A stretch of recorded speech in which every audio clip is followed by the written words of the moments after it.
I'm Brooke Foster, 32 years old. 2 years ago, my parents handed my brother a $100,000 check for a house while telling me I was the family failure who deserved nothing. I went completely no contact that night. Last month, Marcus drove past my office building in downtown Seattle and immediately called our father, screaming. What happened next involved federal investigators, a boardroom coup, and the complete destruction of everything my family built. The golden child who got everything is now banned from holding any executive position for 5 years. And the failure daughter? Well, I'm writing this from my corner office overlooking their former empire. Before I share how a single audit report destroyed my brother's life, please take a moment to like and subscribe, but only if this story truly resonates with you. I'd love to know where you're watching from and what time it is there. Here's what really happened. The Foster family conference room hadn't changed in 20 years. Same mahogany table that cost more than most people's cars. Same oil paintings of my grandfather, the company founder. Same wall of accolades. Except now it was covered entirely with Marcus's achievements. Regional Sales Leader 2019. Top Revenue Generator 2020. Vice President of Sales, promoted at 33. My own CPA certification? That lived in a drawer somewhere in accounting storage. I'd worked in that building for 5 years after college, watching Marcus get fast-tracked through departments while I processed invoices in the basement. Brooke's good with numbers, my father would tell investors, the way you'd mention a calculator has batteries. But Marcus, he's got that Foster instinct for deals. The instinct I apparently lacked, despite graduating summa cum laude, while Marcus barely scraped through with a 2.8 GPA. 3 years ago, I made the mistake of pointing this out during a family dinner. My mother's response still echoes. Grades don't matter in the real world, sweetheart. Marcus has charisma. You have reliability. Reliability, like I was a Toyota Camry while Marcus was a Ferrari. He lived in a downtown penthouse with floor-to-ceiling windows. I rented a one-bedroom in Northgate, 40 minutes from downtown with good traffic. His Mercedes-AMG GT sat in a reserved spot next to my father's Bentley. My 2014 Honda Civic required strategic parking to hide the dent I couldn't afford to fix. But here's what they never knew. I'd been keeping copies of every email, every memo, every financial document that crossed my desk. 3 years ago, I'd noticed something odd in the quarterly reports. Small discrepancies, wire transfers that didn't quite match up. I'd filed it away, thinking it was nothing. I was wrong. While Marcus was closing million-dollar deals over 3 martini lunches, I was teaching QuickBooks at the community college 3 nights a week to make my student loan payments, $1,847 a month for the next 12 years, the price of the education that made me reliable. My father knew about the second job. He'd seen me rushing out at 5 p.m. sharp, laptop bag heavy with grading to do later. If you applied yourself more during regular hours, he'd said, you wouldn't need the extra income. Marcus, meanwhile, had his loans paid off by the company as a signing bonus when Dad brought him in straight from graduation. Creative accounting, they called it. I called it what it was, nepotism with tax benefits. You could have had the same deal, my mother reminded me whenever I brought it up. But you chose to work at that nonprofit for 2 years. Marcus was smart enough to come straight to the family business, the nonprofit where I'd learned forensic accounting, investigating embezzlement cases. But sure, Marcus was the smart one. I had my CPA license, 3 professional certifications, and 7 years of spotless performance reviews. Marcus had a bachelor's degree in communications, and what my father called that Foster swagger. The swagger that let him expense $8,000 bar tabs as client development. The swagger that somehow justified a company car upgrade every 18 months. The swagger that made him indispensable while I remained invisible. 2 years before the $100,000 gift, I'd asked for a $5,000 loan to fix my car's transmission. My father's exact words, "We're not a bank, Brooke. Maybe this will teach you to maintain your assets better." Marcus bought his third Rolex that same month, A performance bonus for landing the Henderson account. An account I'd sourced, researched, and prepared the pitch deck for, but I was just reliable. The dinner was at my parents' house in Bellevue, the one with the circular driveway and the fountain that never quite worked right. February 15th, 2023. I remember because it was the day after Valentine's Day, and my mother had made a point of asking if I was still single. "We have exciting news," my father announced over the Waterford crystal glasses filled with wine I knew cost more than my weekly groceries. Marcus was grinning like he'd already won something. He usually had. "We're giving Marcus the money for his house, $100,000. I set down my fork. The clink against the china sounded louder than it should have. "That's generous." "It's an investment in the family's future," my mother added quickly. "Marcus is ready to settle down, start a family, the right neighborhood, the right connections." "And what about me?" The silence stretched. My father cleared his throat. "Brooke, you're 32 and still renting. Still single. Still what, Dad?" "Still the failure." He didn't even hesitate. "Marcus generates $3 million in revenue annually. You process paperwork. This is about investing where we'll see returns." Marcus laughed. Actually laughed. "Don't take it personally, sis. Some of us are built for success. Others are built for support roles." "It's not about being fair," my mother added, touching my hand like I was a child who'd skinned her knee. "It's about being practical." I stood up, folded my napkin, placed it precisely next to my untouched plate. "You're right," I said. "It is about being practical." That night, I made two decisions that would destroy them. First, I would never speak to them again. Second, I would finally look into those wire transfers I'd noticed 3 years ago. Turns out, reliability has its advantages. The emails started the next morning, from Dad. "Your dramatic exit was unnecessary and frankly embarrassing. Your mother spent all night crying. I expect an apology by end of business today." From Marcus. A photo of him signing papers at the title company. "Thanks for not making this weird, sis." "Oh, wait." From Mom. "Sweetheart, you're being selfish. Marcus has always been sensitive about his success. Can't you just be happy for him?" I didn't respond to any of them. Instead, I did what I did best. I worked with numbers. Specifically, the numbers in those wire transfers I'd flagged 3 years ago.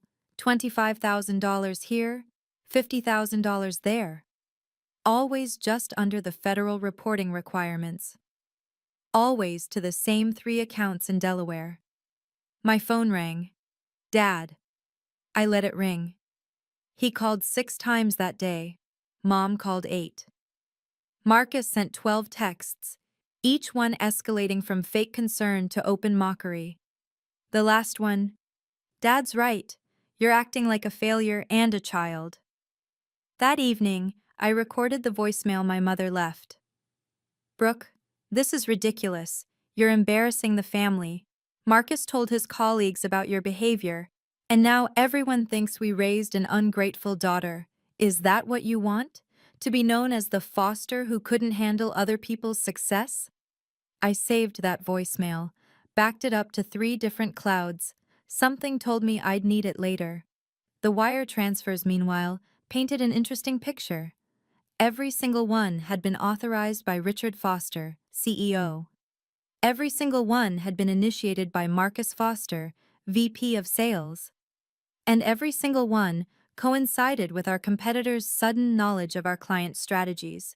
But I was just the reliable one. The failure. What did I know about how business really worked? Quite a bit, actually.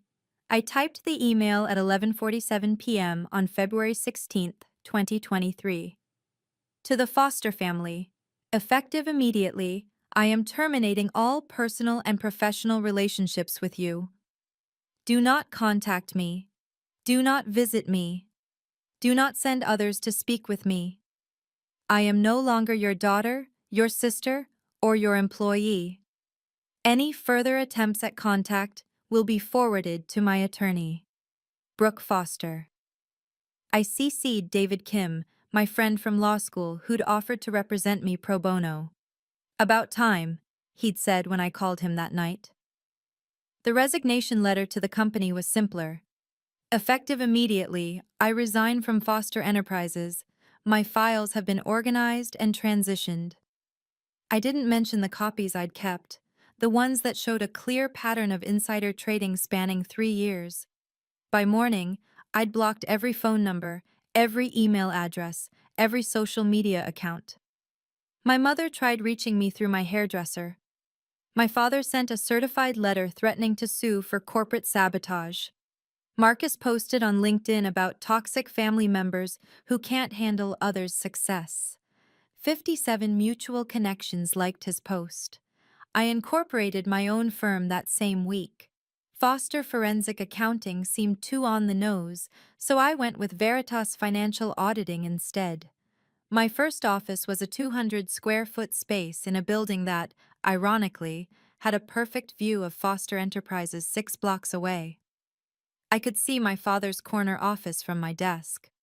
The one with the $30,000 Herman Miller setup and the putting green he used during conference calls. He couldn't see me, though. I was just another anonymous window in a building full of people trying to build something. The difference was, I had 3 years of evidence that would eventually bring their empire down. I just needed to wait for the right moment.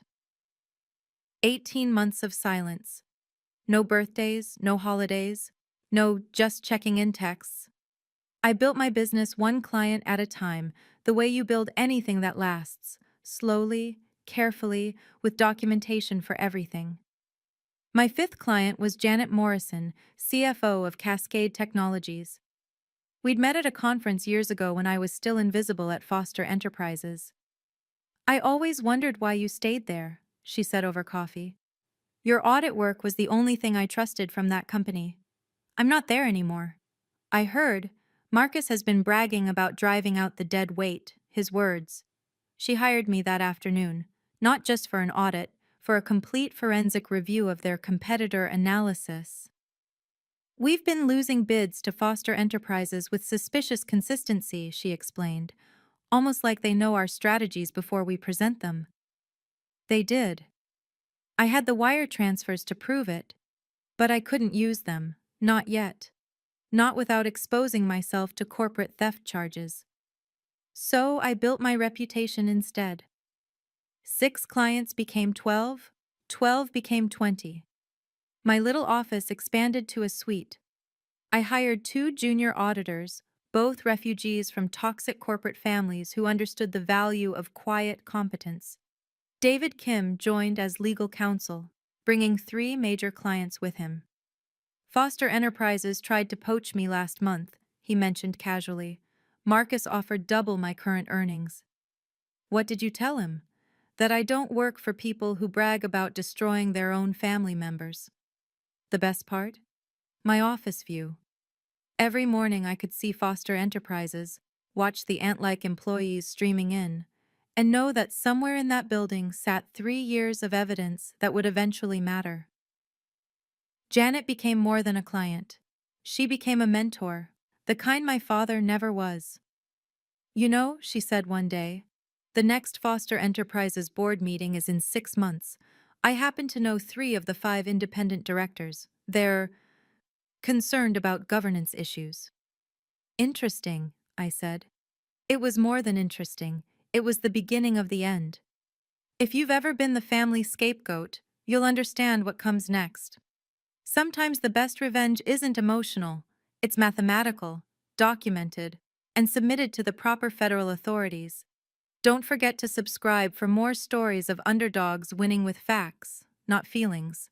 And remember, your worth was never determined by those who refused to see it. August 3rd, 2024. A Saturday. I was reviewing contracts when I heard the screech of tires outside my building. A white Mercedes AMG GT, license plate M Foster 1, sat idling in the loading zone. Marcus stood beside it, phone pressed to his ear, staring up at my office windows. My company name was on the building directory now.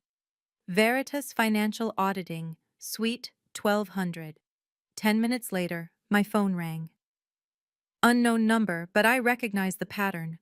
Dad's office line. I didn't answer. The voicemail was predictable.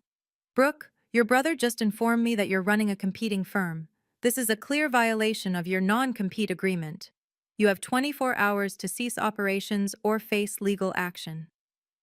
Except I'd never signed a non-compete. I'd checked before I resigned. Thoroughly. David Kim laughed when I played him the message. They're panicking. Cascade Technologies just announced they're dropping Foster Enterprises as a vendor. Your forensic audit must have found something. It had. The same pattern of insider trading, but now with a paper trail leading directly to Marcus's personal accounts. The next call came from Marcus himself, from a number I hadn't blocked yet. You think you're clever? Dad's calling an emergency board meeting. You're done.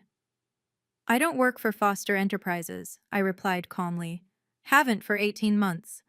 You're competing against us. I'm auditing. There's a difference. Though I understand why you might not know that, given your communications degree. The silence lasted 5 seconds. Then, Dad's going to destroy you. He's welcome to try. I hung up. Then I called Janet Morrison. They know, I said. Good. The board meeting is next week. You'll be receiving an invitation to present your findings about those suspicious bid losses. The game was finally beginning. The cease and desist letter arrived via courier at 7 a.m. Monday. 30 pages of legal threats on Foster Enterprises letterhead, signed by Richardson, Blackwood and Associates, the firm that charged $1,200 an hour and kept a yacht named Billable Hours. David read it over coffee, occasionally chuckling. They're claiming you stole proprietary information, violated a non-existent non-compete, and, this is my favorite, engaged in tortious interference with family relations. Is that even real? Technically, yes. Practically, it's what desperate lawyers write when they have nothing else. The real threat came on page 27, buried in subsection 3.2.4. Demand for immediate appearance before the Foster Enterprises Board of Directors to address potential criminal theft of corporate intellectual property. They want me at the board meeting? They want to ambush you publicly, make you look like a disgruntled ex-employee. Classic intimidation. What they didn't know was that David had been busy too. His discovery requests had uncovered something beautiful. Marcus had been filing personal expenses as business costs. The $100,000 house money? It appeared on Foster Enterprises' books as a strategic real estate investment. That's tax fraud, I said. That's just the beginning. David pulled up his laptop. Remember those Delaware accounts you flagged? They're all registered to MF Holdings, LLC. Want to guess what MF stands for? We had them. But more importantly, we had documentation. The formal board meeting invitation arrived that afternoon, hand-delivered by my father's assistant, the same one who'd been secretly forwarding me emails for the past 6 months after Marcus had gotten her written up for refusing to falsify his expense reports. Thursday, 2 p.m., she whispered, handing me the envelope. He's planning to humiliate you in front of everyone. But Janet Morrison requested you be allowed to present evidence. The independent directors agreed. I opened the envelope. Gold-embossed letterhead, the kind that cost more than most people's weekly groceries. Tell them I'll be there.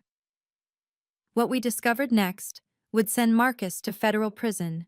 The Business Daily headline read, Foster Family Feud, Daughter's Competing Firm Accused of Corporate Theft. Marcus had leaked the story. Of course he had. My phone exploded with texts from clients. Is this true?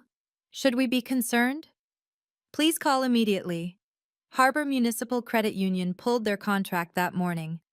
We can't be associated with this kind of controversy, their CEO explained apologetically. You understand. I understood that my father's golf buddy sat on their board. By noon, 2 more clients had postponed their audits indefinitely. My junior auditors looked nervous. Are we going to be okay? Sarah asked, the one who'd escaped her own toxic family business. We'll be fine, I said with more confidence than I felt. The truth was, we were bleeding. 3 canceled contracts meant $180,000 in lost revenue. I could make payroll for maybe 2 more months. Janet Morrison called that afternoon. They're trying to force you out before the board meeting. Classic Richard Foster. Destroy the threat before it can speak. It's working. Is it? Because I just got an interesting email from someone inside Foster Enterprises. Want to know what your brother's been up to with that house money? My hand stilled on the keyboard. What do you mean? Check your secure inbox. And Brooke? Whatever you're planning for that board meeting, make it count. The email was from an anonymous address, but I recognized the writing style. My father's assistant again. Attached were wire transfer records showing the $100,000 moving through 3 different accounts before landing in a Cayman Islands investment fund. An investment fund that had purchased 50,000 shares of Cascade Technologies stock the day before Foster Enterprises mysteriously won their bid. The same day, Marcus had attended a client dinner with Cascade's former VP of Sales. Insider trading. Clear, documented, federal crime-level insider trading. And my father's signature was on every authorization. Maybe you should consider settling, Janet said over lunch Wednesday. Take a payout, sign an NDA, move on. We sat in her corner office, the one with a view of Mount Rainier on clear days. Today wasn't clear. You sound like you're giving up on me. I'm being realistic. Your father has resources you don't. The media is turning against you. Even if you're right, especially if you're right, he'll destroy you before admitting fault. She was right. My bank account showed $23,000. Foster Enterprises had a war chest of millions. What would you do? I asked. Honestly, I'd probably take the money and run, start over somewhere else. Seattle's not the only city that needs good auditors. That night, David called with worse news. Richardson Blackwood filed an injunction. They're trying to freeze your business assets, claiming you're operating with stolen Foster Enterprises property. The evidence I collected while employed there? Exactly. It's bullshit, but it'll take weeks to fight, weeks you don't have. I sat in my empty office at 10 p.m., staring at the Foster Enterprises building. The executive floor was still lit, probably my father and his lawyers planning tomorrow's ambush. For a moment I considered Janet's advice. Take the settlement, sign the NDA, disappear. Then my phone buzzed. A text from an unknown number. Don't give up. Check your email. A friend who knows what they did to others before you. The email contained a single PDF. SEC Whistleblower Report, number 2024-8847, filed 0801, 2024, RE, Foster Enterprises Systematic Insider Trading.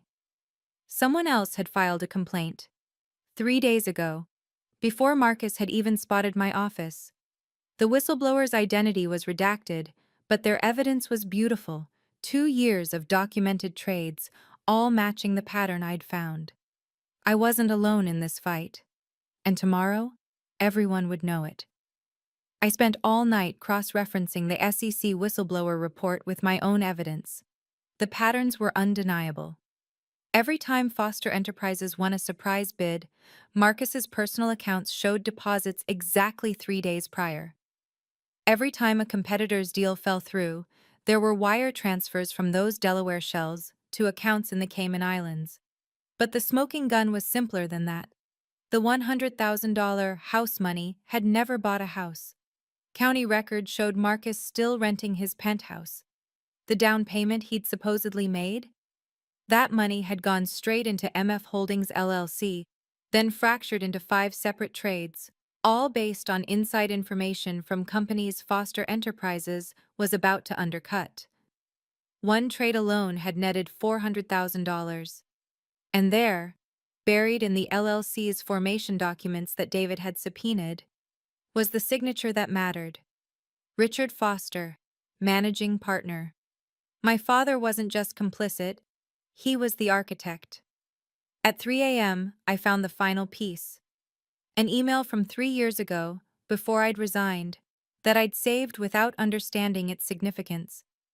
My father to Marcus, CC'd to no one, sent from his personal account. Use the house funds as we discussed. Route through the usual channels. Remember, the appearance of propriety matters more than propriety itself. I'd been CC'd by accident. Marcus had tried to recall the email, but I'd already saved it to my personal drive, along with hundreds of other recalled messages over the years. The reliable one. The one who documented everything. David arrived at my office at 6 a.m. with coffee and a grin.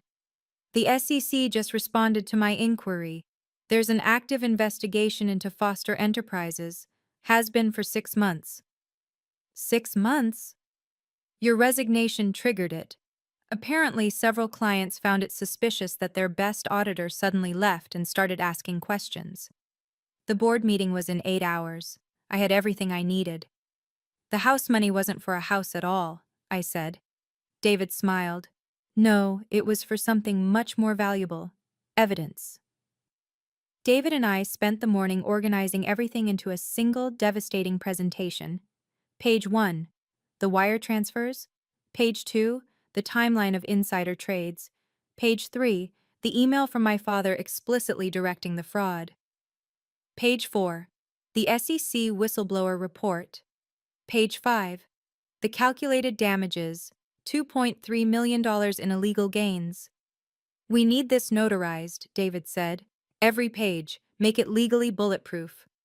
His assistant arrived at noon with a notary public.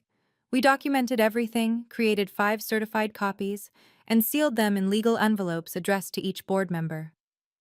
What if they refuse to let you present? The notary asked, clearly recognizing the Foster Enterprises letterhead.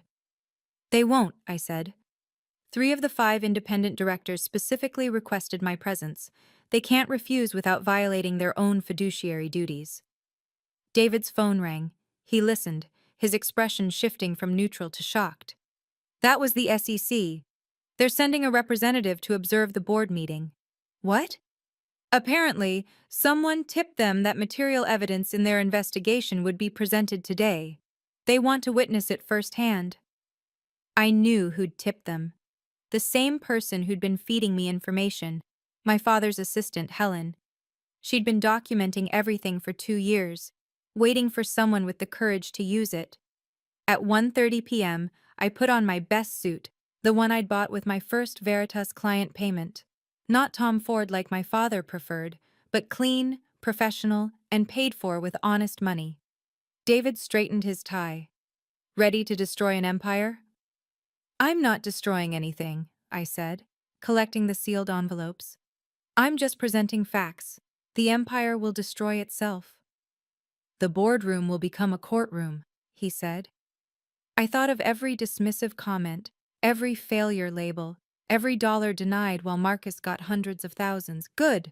Janet Morrison met us in the Foster Enterprises lobby at 1:45 p.m. The independent directors are already inside, she said quietly. Thomas Chen, Sarah Blackstone, and Michael Torres. They've all reviewed my preliminary concerns about the bid irregularities. What's their position? Concerned, especially after the SEC contacted them this morning. My father hadn't expected that. He'd assumed this would be a family ambush, not a formal investigation. Helen appeared from behind the security desk, carrying a manila folder. Ms. Foster, these arrived for you.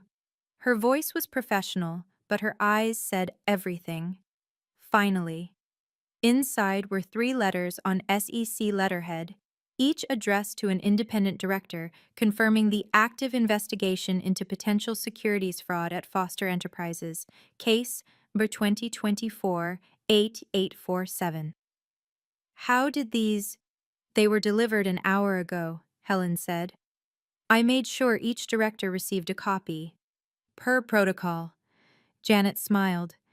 Your father's been in his office screaming at lawyers for the past 30 minutes. Marcus is pretending everything's fine, but he's sweating through his Tom Ford suit. We took the executive elevator, the one I'd never been allowed to use as an employee. The mahogany-paneled walls still smelled of the same expensive polish, but now they felt less intimidating, more like evidence of excess that would soon be Exhibit A. Thomas Chen stood outside the boardroom, a silver-haired man with sharp eyes. Ms. Foster, I understand you have information relevant to our fiduciary duties? I have documented evidence of systematic insider trading involving the misuse of company funds. He nodded slowly. The SEC agent is already inside. Agent Patricia Williams. She's very interested in what you have to say. Through the glass doors, I could see my father at the head of the table, Marcus to his right, both surrounded by lawyers. They looked confident. They wouldn't for long. David pulled me aside before we entered. Remember, you're not here as family. You're here as a forensic auditor presenting findings. Keep it clinical. Clinical, right. The moment you show emotion, they'll paint you as the bitter daughter. Don't give them that ammunition. Janet had one more surprise. I've calculated the damages to Cascade Technologies and our other affected partners. $2.3 million in direct losses, plus another $4 million in opportunity costs. $6.3 million total? Plus penalties. The SEC can impose fines up to 3 times the illegal gains. We're looking at nearly $20 million in potential liability. $20 million. Foster Enterprises' entire reserve fund. Agent Williams approached us in the hallway, a compact woman with the kind of neutral expression that probably terrified white-collar criminals. Ms. Foster, I understand you have evidence relevant to our investigation? I handed her one of the sealed envelopes. She opened it, scanned the first page, and her expression shifted minutely. The SEC equivalent of a gasp. This email from your father was sent to my brother 3 years ago. I was accidentally CC'd. I have the full headers showing authentication. And this wire transfer record? Shows the $100,000 supposedly for a house purchase being routed through shell companies into insider trading positions. Page 12 has the Cayman Islands account statements. She looked up. You realize what you're alleging? I'm not alleging anything. I'm presenting documented facts. What others conclude from those facts is their business. She almost smiled. Indeed. I'll be very interested to hear the board's response. The boardroom doors opened. My father's assistant, Helen, stood there with perfect posture. The board is ready for you now. I walked in carrying 200 pages of evidence that would end everything they'd built on lies. The reliable one, the failure, the one they'd dismissed, about to show them what real due diligence looked like. Sometimes the best revenge is simply enforcing the law. When family treats you as worthless while committing federal crimes, your documentation becomes your power. If you believe in justice through evidence rather than drama, hit subscribe. And remember, keeping records isn't paranoia when people are actually committing fraud around you. The boardroom hadn't changed. Same mahogany table I'd been excluded from for years. Same oil paintings of my grandfather, who'd built this company with actual integrity. Same crystal water decanters that cost more than most people's rent. But the dynamics had shifted. My father sat at the head, his Armani suit impeccable, his expression carved from stone.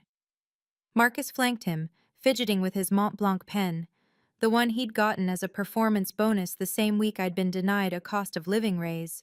The independent directors sat opposite them, creating a clear divide. Agent Williams positioned herself at the far end, digital recorder visible on the table. This is highly irregular, my father began, a disgruntled former employee demanding board time. I invited her, Thomas Chen interrupted, as is my right as an independent director investigating potential fiduciary breaches. What fiduciary breaches? Marcus laughed, but it came out forced. This is just Brooke being jealous about the $100,000 you received for a house you never purchased? I kept my voice level, professional. Or about the systematic insider trading that money funded. The room went silent. Sarah Blackstone leaned forward. Those are serious allegations, Ms. Foster. They're not allegations. I placed the sealed envelopes before each director. They're documented facts. Page 1 shows the wire transfers. Page 12 shows the trading records. Page 23 shows my father's email explicitly directing the fraud. My father's lawyer, Richardson himself at $2,200 an hour, stood up. This is defamation. We'll sue. Please do, David said calmly. Discovery would be fascinating. Agent Williams spoke for the first time. Mr. Foster, Mr. Marcus Foster, you should know you're both under federal investigation. Anything you say here is being recorded. Marcus went pale. My father's jaw clenched. The boardroom had indeed become a courtroom. Let's discuss why my audit firm is a threat, shall we? I stood, clicking the remote for the boardroom's presentation screen. The first slide appeared, a simple timeline. 3 years ago, Foster Enterprises began winning bids with unusual accuracy, always undercutting competitors by exactly 3 to 5%, never more, never less. Statistically impossible unless we're better at business than you, Marcus interrupted, which we are. Or unless you had inside information. I clicked to the next slide. Wire transfers. Dozens of them. Every winning bid was preceded by transfers from Foster Enterprises accounts to Delaware shell companies, from there to the Cayman Islands, from there to personal trading accounts. My father's face remained stoic, but his knuckles were white against the table. These transfers, I continued, totaled $2.3 million over 3 years. They were authorized by Richard Foster, CEO. They were initiated by Marcus Foster, VP of Sales. That's company strategy, my father said coldly. Investment funds for market research.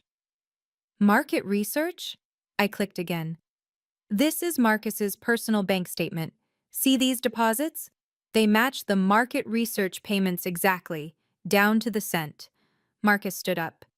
You stole private banking information. No. These were subpoenaed by the SEC yesterday. Agent Williams can confirm. Williams nodded. We obtained warrants based on the whistleblower report filed 6 months ago. 6 months ago? My father's composure cracked. Who? Someone who was tired of watching you destroy people while enriching yourselves, I said. Someone who kept records of everything. Helen, sitting in the corner taking minutes, didn't even look up. But I saw her slight smile. Thomas Chen opened his envelope, reading aloud. Email from Richard Foster to Marcus Foster, dated January 15, 2022. Use the house funds, as we discussed, route through the usual channels. That's taken out of context. The context, I said, is that there was never a house. Was there, Marcus? His silence was admission enough.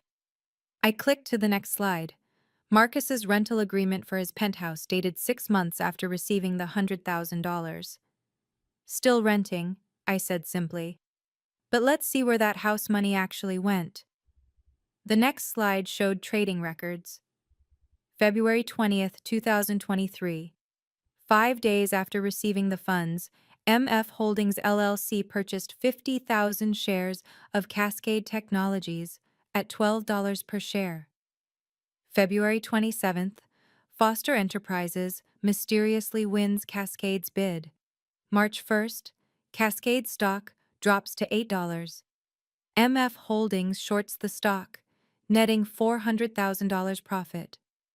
Janet Morrison stood up. That's insider trading. I was CFO of Cascade. We lost millions because of that leaked bid. You can't prove Marcus knew, Richardson started. Actually, I can. I clicked again. This is an email from Marcus to Connor Walsh, former VP of Sales at Cascade, the one who was fired for leaking information. Quote, thanks for the Thursday numbers. Payment confirmed as discussed. Marcus's face had gone from pale to gray. That's private correspondence. That Connor Walsh provided to the SEC in exchange for immunity, Agent Williams said. He's been cooperating for 3 months. My father stood, his voice thunderous. This is a witch hunt. My own daughter. Your own daughter who you called a failure? I stayed calm. Who you denied a $5,000 loan while giving Marcus $100,000 for fraud? It wasn't fraud, it was... He stopped, realized what he'd almost admitted. Michael Torres, the third independent director, spoke up. Mr. Foster, did you or did you not authorize these transfers knowing they would be used for insider trading? I want my lawyers. This is a board meeting, not a criminal trial, Torres continued, though that may come later. Right now, we need to determine if you've breached your fiduciary duty to shareholders. Sarah Blackstone was reading ahead in the evidence packet. Dear God, there are dozens of these trades, all with inside information, all profitable, all criminal, Agent Williams added quietly. There's more, I said, my voice cutting through the chaos. The room fell silent. 3 years ago, I noticed discrepancies in our quarterly reports. Small things, wire transfers that didn't match invoices, accounts that appeared and disappeared. I started keeping records. I clicked to a new slide. This is every suspicious transaction I documented while employed here. At the time, I thought it was just sloppy accounting. You had no right, my father started. I had every right. I was your senior auditor. It was literally my job. I paused. The job you paid me $67,000 a year to do, while Marcus made $340,000 for losing us clients. I brought in millions. You brought in criminal liability. I clicked again. This email chain shows you and Dad discussing how to hide the trades. Quote, make sure the SEC never connects us to MF Holdings. Use the house story if anyone asks. Thomas Chen looked directly at my father. Richard, I need to know right now. Is Foster Enterprises exposed to criminal prosecution? My father's lawyer whispered urgently in his ear. Finally, Richardson spoke. We decline to answer pending consultation with Criminal Defense Counsel. The independent directors exchanged looks. I move for an emergency vote, Chen said, to immediately suspend Richard Foster as CEO pending investigation. Seconded, Blackstone added. You can't. Marcus stood up. This is our company. Our grandfather. Your grandfather built this company on integrity, I said. You built a criminal enterprise on his foundation. Agent Williams stood.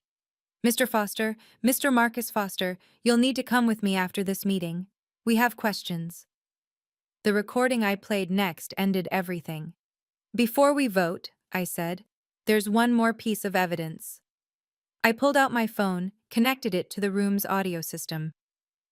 This is a recording from January 10, 2023, 5 days before the family dinner where I was called a failure. My father's voice filled the room. Marcus, the 100,000 is ready, but we need to be careful. The SEC is sniffing around. Marcus's response, just say it's for a house. Brooke's too stupid to figure it out anyway. My father's laugh. She's good with numbers, but she doesn't understand real business. Never has. Marcus. Should we cut her in? My father. Why? She's just an employee, a replaceable one. You're the future of this company. The money goes through the Delaware accounts tomorrow. Make it look like a house purchase, then move it offshore. I've already got the insider at Cascade ready to talk. Marcus. And if someone finds out? My father. Who's going to find out? Helen? She's terrified of me. Brooke? She's too busy being reliable to be smart. The board? They trust me completely. The recording ended. The silence was deafening. That's... Richardson started, then stopped. There was no defense for that. That's conspiracy to commit securities fraud, Agent Williams said. Recorded before the crime was committed. This is what we call a smoking gun. Thomas Chen's face was granite. I call for an immediate vote. All in favor of removing Richard Foster as CEO, effective immediately? 5 hands raised. The independent directors were unanimous.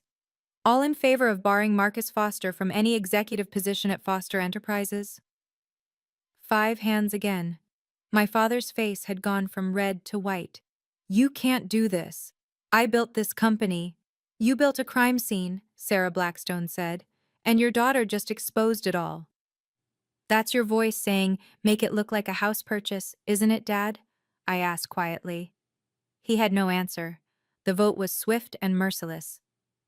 Motion to terminate Richard Foster as CEO, effective immediately. Thomas Chen didn't even look at my father. All in favor? 5 hands rose without hesitation. Motion to bar Marcus Foster from holding any executive position at Foster Enterprises for a minimum of 5 years. 5 hands again. Motion to demand immediate repayment of the misappropriated $100,000 plus 40% penalty interest, totaling $140,000, to be recovered from Marcus Foster's personal assets. This time, my father tried to object. You can't. We can and we are, Michael Torres interrupted. This money was obtained through fraudulent pretenses, it's embezzlement. Agent Williams stood. Mr. Foster, Mr. Marcus Foster, you're both under arrest for conspiracy to commit securities fraud, wire fraud, and insider trading. You have the right to remain silent. This is insane, Marcus shouted. She set us up. She's been planning this. For 2 years? I asked calmly. No, Marcus. You've been committing crimes for 3 years. I've been documenting them for 2. There's a difference. The SEC agents who'd been waiting outside entered. The handcuffs came out. Brooke, my father said, his voice broken. You're destroying your family. No, Dad. You destroyed our family when you chose crime over integrity. I'm just cleaning up the mess, with documentation. As they were led out, Helen stood from her corner. I'll need all board members to sign the emergency resolutions. Ms. Foster, there's also the matter of the whistleblower reward. Whistleblower reward? Agent Williams smiled slightly. The SEC awards up to 30% of recovered funds to whistleblowers. Based on the penalties we'll collect, you're looking at approximately $6 million. $6 million, more than my father ever thought I was worth. I don't want it, I said. Donate it to financial literacy programs. The board members stared. You're turning down $6 million? Chen asked. I already got what I wanted, justice, and my company is doing just fine. In the hallway, my mother stood waiting. Designer handbag clutched like armor, tears streaming down her perfectly made-up face. How could you? She whispered. Your own father, your own brother. How could they? I responded. Steal millions? Commit federal crimes? Call me a failure while using company funds for insider trading? It was just business. It was crime, Mom. And you knew. Don't pretend you didn't. She stiffened. I don't know what you mean. The family dinner. You said Marcus needed the money for the right connections. You knew it wasn't for a house. Her silence was confirmation. Marcus appeared, flanked by agents, hands cuffed in front. You're dead to me, he spat. Dead to this entire family. I've been dead to this family for 2 years, I said. Ever since you all decided I was worthless. The only difference now is that it's mutual. You destroyed us for money? I didn't destroy anything. I reported crimes. You destroyed yourselves by committing them. I paused. And it was never about money. It was about respect. The one thing you never gave me. You were supposed to be reliable, my mother said bitterly. The good daughter. The one who kept quiet and did her work. I am reliable, I said. Reliably honest. Which is why I'm not the one in handcuffs. David appeared at my elbow. The board wants to discuss something with you. I turned to leave. My mother grabbed my arm. Please, they're your family.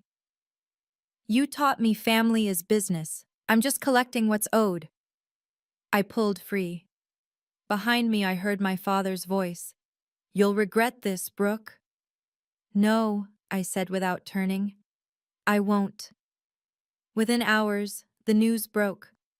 Foster Enterprises CEO arrested in insider trading scandal. The Business Daily ran it as their lead story. By market close, Foster Enterprises stock had dropped 30%. My phone exploded with calls, reporters, former colleagues, clients who'd left coming back. I ignored them all except one. Congratulations, Janet Morrison said. The board just voted. I'm interim CEO of Foster Enterprises. You? They need someone clean, someone with no connection to the crimes. Plus, I know where all the bodies are buried, metaphorically speaking. What about the company? We'll survive. Barely. We're looking at $20 million in SEC fines, plus civil lawsuits from every company your father and Marcus cheated. But the core business is solid. Your grandfather built something real under all their crime. That evening, the SEC released their preliminary findings. 3 years of systematic insider trading, 47 separate incidents, $8.3 million in illegal gains. Your evidence made this case, Agent Williams told me in a follow-up call. Without your documentation, they might have gotten away with it. They almost did. But they didn't, because someone was paying attention, someone they dismissed as a failure. The irony wasn't lost on me. David forwarded me the legal filing. Look at page 47. I found it. The section on restitution. Foster Enterprises would pay $140,000 directly to me, the original $100,000 plus penalties. Marcus's personal assets would be liquidated to cover it. That's your money, David said. What they should have given you in the first place. It was never about the money. I know. But cash it anyway. Consider it documented proof that you were right all along. The next morning, 3 major audit firms called offering to buy Veritas Financial. The highest bid was $2.8 million. I turned them all down. I'd built something honest, something mine, something that couldn't be taken away by anyone who thought I was a failure. That was worth more than any offer. The settlement conference happened 2 weeks later. A sterile conference room in the Federal Building, all gray walls and fluorescent lights, no mahogany, no crystal decanters, just truth and consequences. My father looked older, his orange jumpsuit replacing Armani. Marcus sat beside him, the golden boy tarnished beyond recognition. The plea agreement, the federal prosecutor explained, includes full restitution, 5 years probation for Richard Foster, 3 years for Marcus Foster, and a lifetime ban from serving as officers in any public company. Additionally, Agent Williams added, the $140,000 owed to Ms. Brooke Foster must be paid within 30 days. My father's public defender, Richardson Blackwood, had dropped them immediately, nodded. My clients agree to all terms. Ms. Foster, the judge asked, do you have any objection to this plea agreement? No objection, Your Honor. Do you wish to make a statement? I stood. Only this. I spent 32 years being told I was a failure because I valued accuracy over ambition, truth over profit. It turns out those aren't failures. They're just inconvenient to people committing crimes. My father looked up then, met my eyes for the first time since the arrest. I'm sorry, he said quietly. For which part? I asked. Calling me a failure? Denying me equal treatment? Or just for getting caught? He had no answer. The wire transfer confirmation came through on my phone as we left the courthouse. $140,000 from Foster Enterprises Insurance Fund. I immediately transferred $40,000 to the financial literacy charity, keeping only what was originally denied me. Helen waited by my car. Thank you, she said simply, for finishing what I couldn't start alone. You were the whistleblower? She smiled. For 6 months, but I needed someone with standing to make it stick. You were the only one with both the evidence and the courage. We shook hands, 2 reliable women who'd brought down an empire built on lies. 6 months later, I stood in my new office. Corner suite, 15th floor, with a view of Elliott Bay instead of Foster Enterprises. Veritas Financial Auditing had grown to 12 employees, all refugees from toxic corporate families who understood that integrity mattered more than connections. The Foster Enterprises building was under new ownership. Janet had managed to save the company through brutal restructuring, but the Foster name was being removed from everything. My grandfather's legacy, erased by my father's crimes. Marcus worked as a junior analyst at a small firm in Tacoma. The golden boy who'd made $340,000 a year now made $55,000. Less than I'd made as the failure.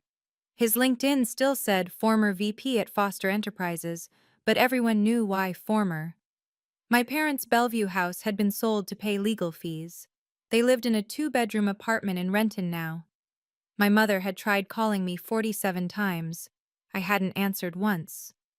"You have a visitor," Sarah announced.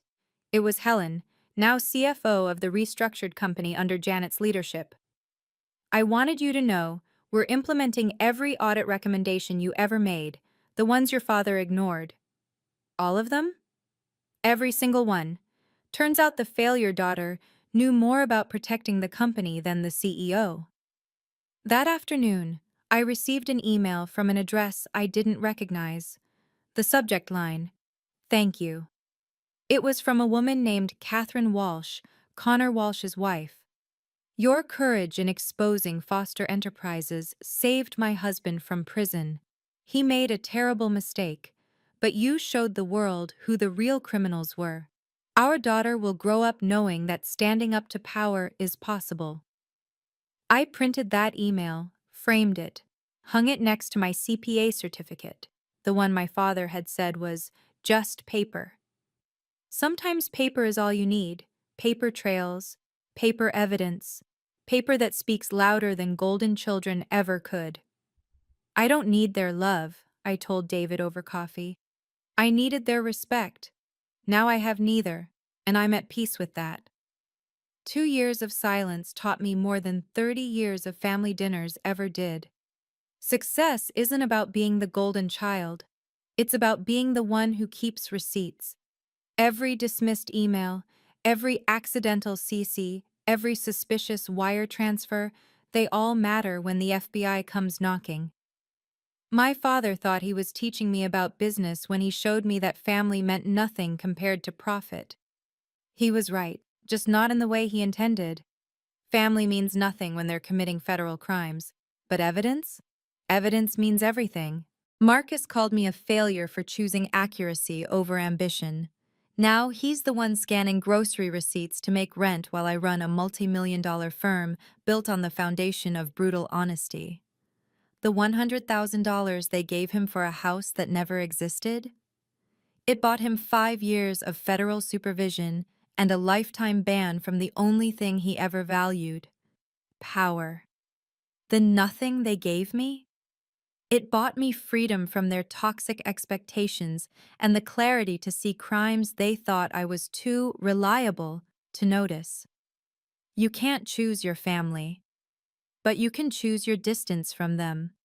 You can choose documentation over denial. You can choose federal whistleblower protections over family loyalty that was never returned. To everyone who's been called the family failure, the disappointment, the one who just doesn't understand business, start keeping records. Your attention to detail isn't a weakness, it's evidence.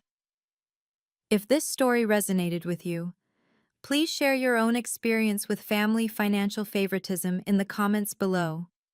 Remember, your worth was never determined by those who refused to see it, but your documentation might determine theirs in federal court.